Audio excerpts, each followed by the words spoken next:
Right, let's get ourselves set for round 2 of the Fantasy Rugby World Cup, because with the game starting, that means the fantasy game starts as well. And thank you very much to the just nearly 5,000 people who've signed up to the league. I'll leave the league code in the description. You just go to rugbyworldcup.com, set up your team, add your team to the league, which is, like I say, exactly what 5,000 nearly people have done.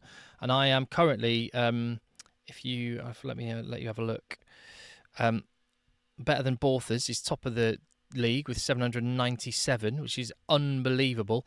As you can see, I am about halfway, just under the midway point with 407 points. Part of that is because I butchered it with some of my selections. I was so busy that I forgot to make changes after some of the teams were announced. So yeah, that's a lesson learned. But my strategy is going to stay the same. Through this one, I am going to focus on the matchups that I like the look of. And let's just refresh ourselves with the fixtures this weekend. We have got Thursday night, France v Uruguay. Then Friday night, New Zealand, Namibia. Both of those look like great matchups from a fantasy rugby point of view. New Zealand and France could score big points. Uruguay are a really good team.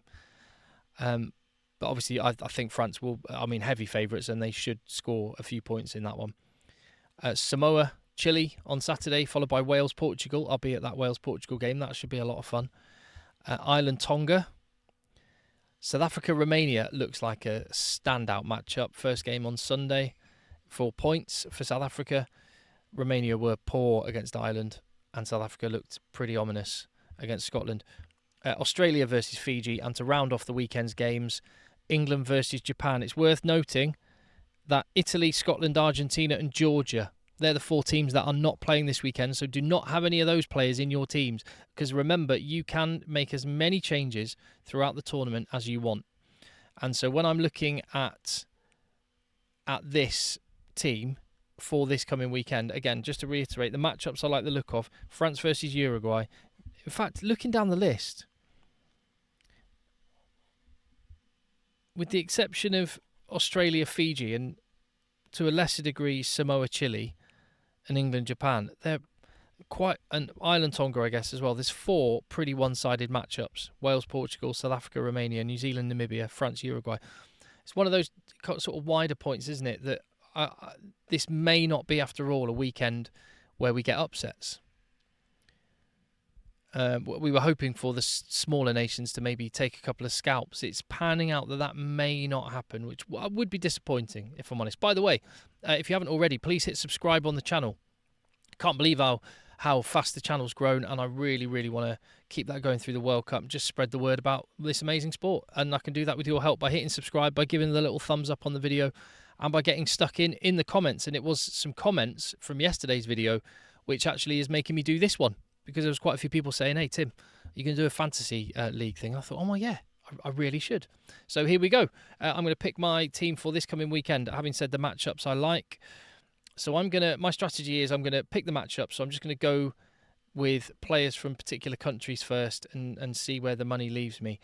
So Louis Biel-Bierre, I want him in my team.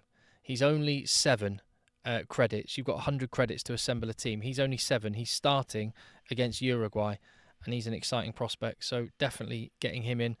And elsewhere in the French team, I think I want to get Hooker Bugarit. He's starting. Again, as the teams get announced, you can make more and more selections and tinker with the selections right up until kick-off.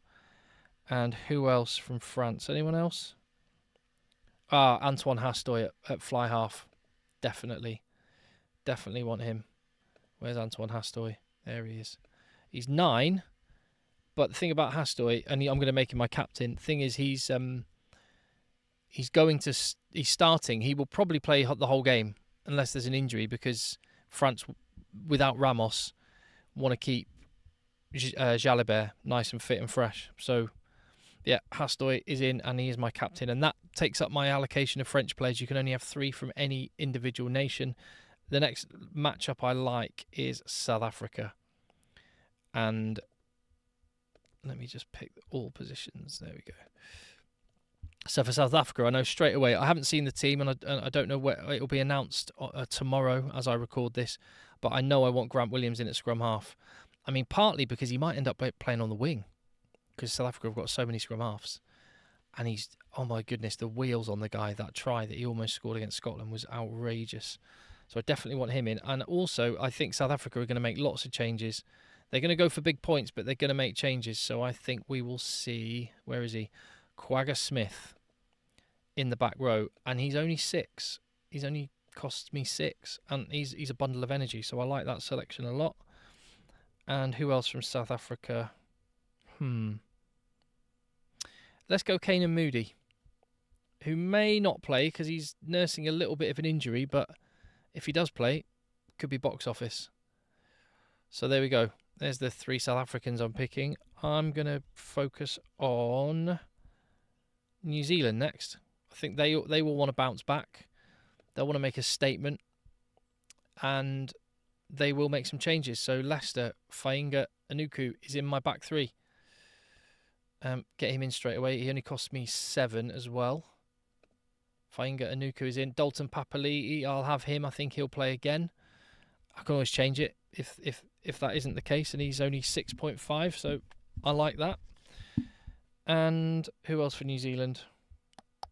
I might go Jacobson, actually. I think we'll see him. Yeah, let's go Jacobson. Where is he? Where's the boy Jacobson? He must be cheap. 5.5. I'll take that. There we go. That's my back row sorted. What other matchups do I like? I like that. Do you know what? Ireland. I still don't want to ignore Ireland. They're playing Tonga, which is a tricky fixture, but they look really impressive. So I don't want to miss out. I didn't change Ryan Baird out, even though he wasn't starting. Ryan Baird will probably start against Tonga, and with open field, Ryan Baird is box office, so I'll have him. And do you know what? I'll go for Robbie Henshaw, because I like the fact that he's going to be under pressure for his jersey now, because Bundyaki did so well. So let's go for Henshaw. That'll do it for Ireland, I think. Fiji, even though they're playing Australia, which is a tricky game, I still think there's just massive fantasy rugby points in them. And Joshua Tuisova, even off the bench, scored quite big for Fiji, and I expect him to start in this crunch game for Australia. So yeah, I'll pick him. In fact, I'm going to take out Jacobson and I'm going to pick Lavani Bottia, because I also picked Lavani Bottia off of the... I forgot to take him out when I saw that he was named on the bench. So he was in my team starting when he didn't get many minutes. But maybe he'll start this week. So I'll persevere with that one. And the lock that I want from Fiji, Tangi Valu. He was awesome, scored a great try. And yeah, a lock and quite cheap, which leaves me 8.5 left, and I need props. On one country I haven't picked anyone from is Wales. And I know that their players are quite cheap, so I'm going to go Henry Thomas, Dylan Lewis. Am I over budget? I'm over budget. Damn it. Ooh, is there anyone I can afford? Nicky Smith. There we go. No, Nicky Smith and Dylan Lewis. No, let's go Nicky Smith and Henry Thomas. Nicky Smith, Henry Thomas, and I'm... Where's Nicky Smith? There we go. I've done my team on budget, and I'm pretty happy with that so far. Again, I will change it once the teams are actually all announced, but you can see Henry Thomas, Nicky Smith with Pierre Bougarit as a hooker, Ryan Baird and Tangi Valu as locks, Kwagga Smith, Lavani Bottia, Dalton Papali'i, my back row, Grant Williams and Antoine Hastoy, my halfbacks, Hastoy captain, Leicester Fainga Anuku, Robbie Henshaw, Joshua Tuisova, Kane Moody, and Louis Biare is the back line. These boosters, what's going on with these boosters? I need to suss this out. Let me confirm my team first. My team is saved. Excellent. Good. Let me view my team. And let's have a look at these boosters. So you might be able to see this. There are... Oh, you can't see the screen, can you? Oh, I can't scroll on this. But basically, let me read them out. There's a triple captain, super kicker, and a defensive king. And you earn double points, or in the case of triple captain, you earn triple points. You can only play one of these in any round. I think these are wise to play in the pool stages because you find some mismatched games, and I am going to triple captain Antoine Hastoy. I've played my booster. Come on, Antoine. Give me some big points. I need it to get back up that leaderboard. The leaderboard, which is seeing me way off. But there's time. It's a marathon, not a sprint. Add yourself to the league. And let me just show you there. There's the league code. Oh, no. Is it? Invite. I'm just trying to show you the code. There's the league code there. That's what you need to add in. Add your team. Go to add league. And get it in. And I will see you there in the leaderboard after round 2. Hopefully that was helpful. If nothing else, it's just a different way of previewing the matchups this weekend, which I think I'm a little underwhelmed by. I'm looking forward to seeing Uruguay for the first time and Portugal for the first time in the competition. I'm looking forward to seeing the teams that haven't played yet. I'm not expecting any upsets. The one game that I'm going to be absolutely transfixed by is Australia-Fiji because the stakes for that one are massive. Bring it on.